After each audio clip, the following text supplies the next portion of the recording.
Halo semua, kembali lagi di rumah kelas. Kali ini kita akan belajar fisika. Teman-teman semua, apakah dari kalian pernah mengendarai sepeda motor pada lintasan yang lurus? Lalu besaran-besaran apa saja yang harus kalian ketahui tentang gerak lurus? Mari kita bahas pada video kali ini. Pada pertemuan kali ini, kita akan bahas tentang gerak lurus bab 4 kelas 10. Bagian pertama tentang besaran-besaran pada gerak lurus. Pertama, kita akan bahas tentang kedudukan, jarak, dan perpindahan. Suatu benda dikatakan bergerak jika terjadi perubahan kedudukan dari titik acuan tertentu. Jadi, gerak adalah perubahan posisi atau kedudukan suatu benda terhadap titik acuan tertentu. Dari pengertian gerak ini, kita dapat menyimpulkan bahwa gerak suatu benda dipengaruhi oleh acuannya. Benda yang dianggap bergerak oleh suatu acuan tertentu belum tentu kita katakan bergerak oleh acuan yang lain. Pada sumbu X atau garis horizontal dapat ditetapkan titik 0 sebagai titik acuan yang merupakan titik pangkal pengukuran.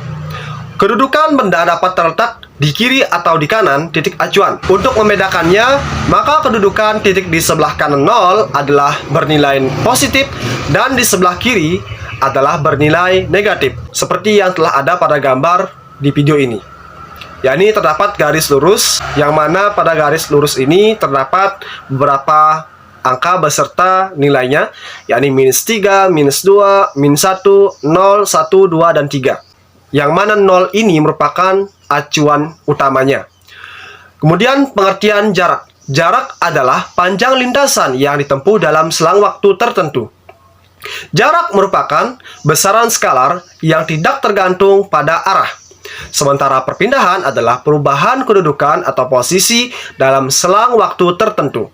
Perpindahan dihitung dari kedudukan awal dan kedudukan akhir, atau perpindahan merupakan jarak terdekat dari kedudukan awal sampai kedudukan akhir. Yang kedua, kita akan membahas kelajuan dan kecepatan. Yang pertama mengenai kelajuan.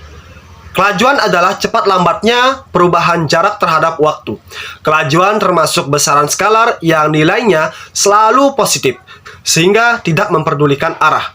Kelajuan diukur dengan menggunakan speedometer. Nah, gambar speedometer itu biasanya berada pada sepeda motor, mobil, dan kendaraan jenis lainnya. Nah, speedometer ini bisa kalian lihat juga pada gambar yang telah aku tampilkan di video ini. Kemudian kecepatan. Kecepatan adalah cepat lambatnya perubahan kedudukan suatu benda terhadap waktu. Kecepatan termasuk besaran vektor sehingga memiliki arah. Kecepatan diukur dengan menggunakan velocimeter. Kemudian kelajuan rata-rata dan kecepatan rata-rata. Kelajuan rata-rata didefinisikan sebagai hasil bagi antara jarak total yang ditempuh dan waktu total untuk menempuhnya. Rumusnya adalah sebagai berikut, bahwa kelajuan rata-rata itu sama dengan jarak total per waktu tempuh. Atau bisa kita simbolkan dengan V bar sama dengan S per T, di mana S merupakan jarak total dengan satuan M dan T adalah waktu dengan satuan second. Kemudian kecepatan rata-rata adalah hasil bagi antara perpindahan dan selang waktu. Secara matematis dapat kita tuliskan sebagai berikut, bahwa V bar sama dengan X2 dikurang X1 per T2 dikurang T1, dengan V bar merupakan kecepatan rata-rata, kemudian X2 merupakan titik akhir dengan satuan meter, dan X1 merupakan titik awal dengan satuan meter, dan T2 merupakan waktu akhir dengan satuan second, dan T1 merupakan waktu awal dengan satuan second. Selanjutnya ada yang namanya kecepatan sesaat. Kecepatan sesaat suatu benda merupakan kecepatan benda pada suatu waktu tertentu.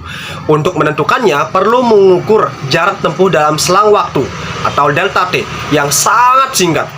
Misalnya 1/10 second atau 0,1 atau 1/50 second. Adapun persamaan dari kecepatan sesaat adalah V bar sama dengan delta X per delta T, dengan delta T sangat kecil.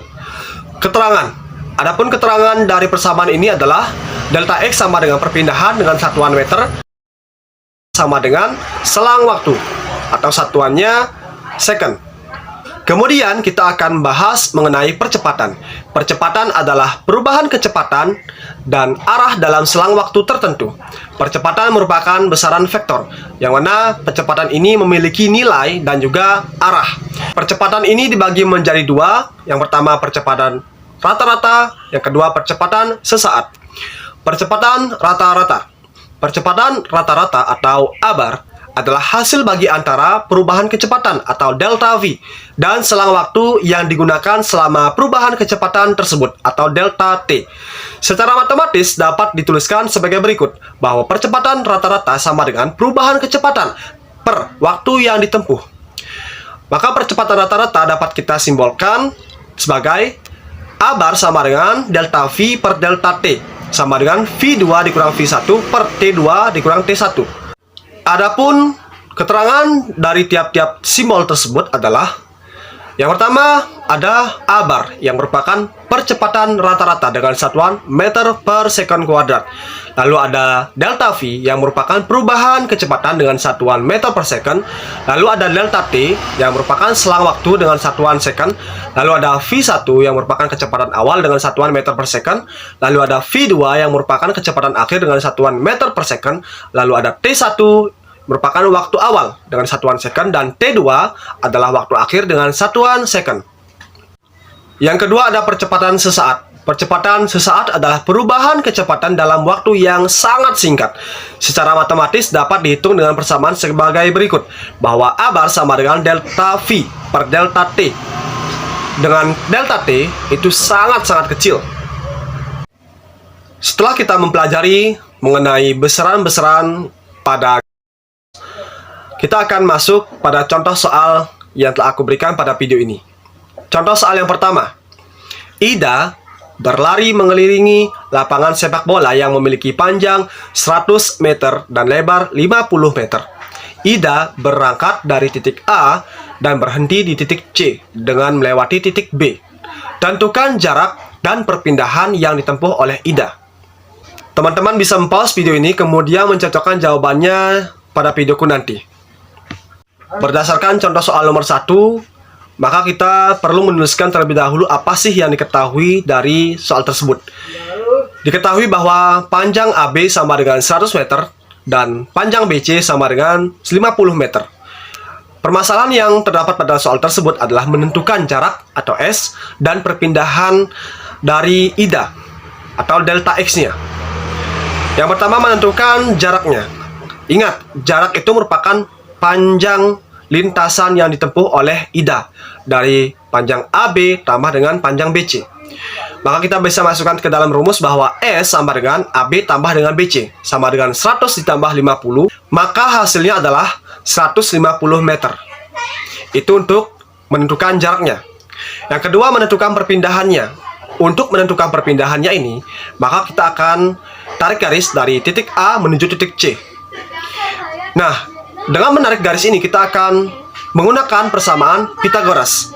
Maka delta X sama dengan panjang AC sama dengan akar kuadrat dari AB pangkat 2 tambah dengan BC pangkat 2 sama dengan akar pangkat 2 dari 100 kuadrat ditambah 50 pangkat 2. Maka hasilnya adalah akar kuadrat dari 10.000 tambah dengan 2.500. Maka hasilnya sama dengan akar kuadrat dari 12.500. 12.500 jika kita akarkan pangkat 2 maksudnya, maka hasilnya adalah 111,8 meter. Itulah jawaban untuk nomor 1. Contoh soal nomor 2. Sebuah bus berjalan dari A ke B dengan kelajuan 36 km per jam, lalu bergerak dari B ke C dengan kelajuan yang sama selama 30 second. Bila panjang lintasan AB adalah 400 meter dan panjang lintasan dari B ke C adalah 300 meter, tentukan A. Selang waktu yang ditempuh bus dari A ke B. B. Kelajuan rata-rata dari A ke C. C. Kecepatan rata-rata dari A ke C.